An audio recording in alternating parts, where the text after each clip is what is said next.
President Trump has been 100 days in office. The 2025 NFL Draft just concluded. All that and more, your morning broadcast starts now.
Good morning, Panthers. Today is Wednesday, April 30th.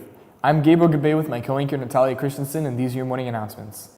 Attention all Panthers! If you haven't purchased your yearbook yet, there's no time to lose. Yearbooks are almost sold out. Hurry and visit our webpage, www.thepalmecho.com, for instructions on where to order, pricing, and order number. Once the yearbooks are sold out, they are sold out. Additional copies will not be ordered. Should you have any questions, please see Ms. Huffman in room 1124 during fourth period only. Sports news brought to you by the Panther Sports Network. Palmetto's tennis team is heading to states. Miami Palmetto's Key Club just came back from district convention and won many awards. These include Distinguished Officer Awards being awarded to Vice President Yamina Osman, Treasurer Melania De Leon, Webmaster Savannah Sanin, Class Director Gabriel Vergara, second place for Key Club of the Year Diamond Division, where Palmetto will be represented with a plaque at International Convention in July. First place Club T-shirt contest designed by Mayra Chavez, second place Talent Award sung by freshman Sofia Bueno, and the initiation of two Florida District Lieutenant Governors, Gabriel Vergara and Melanie De Leon. Make sure to congratulate Key Clubbers for their hard work this year. And now for 3 things you should know.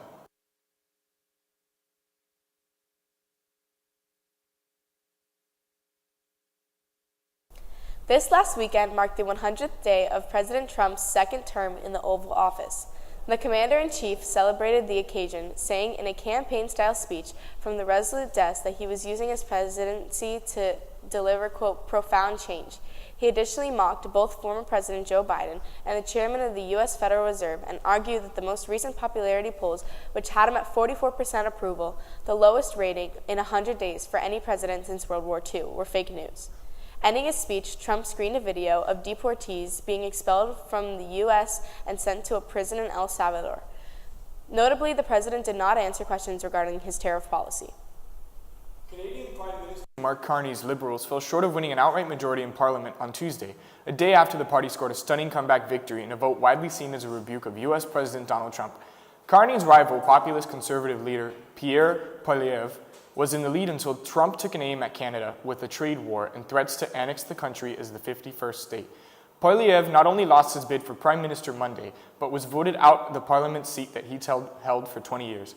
Poilievre, a career politician, campaigned with Trump like bravado, taking a page from the, quote, American First, quote, president by adopting the slogan, quote, Canada First, end quote, but his similarities to Trump may have ultimately cost him and his party in a victory speech. Carney stressed unity in the face of Washington's threats. He said the mutually beneficial relationships Canada and the U.S. had shared since World War II was gone. Quote, we are over the shock of the American betrayal, but we should never forget the lessons, end quote, he said. The 2025 NFL Draft was this past week in Green Bay, and former Miami Hurricanes quarterback Cam Ward was the first overall pick to the Tennessee Titans.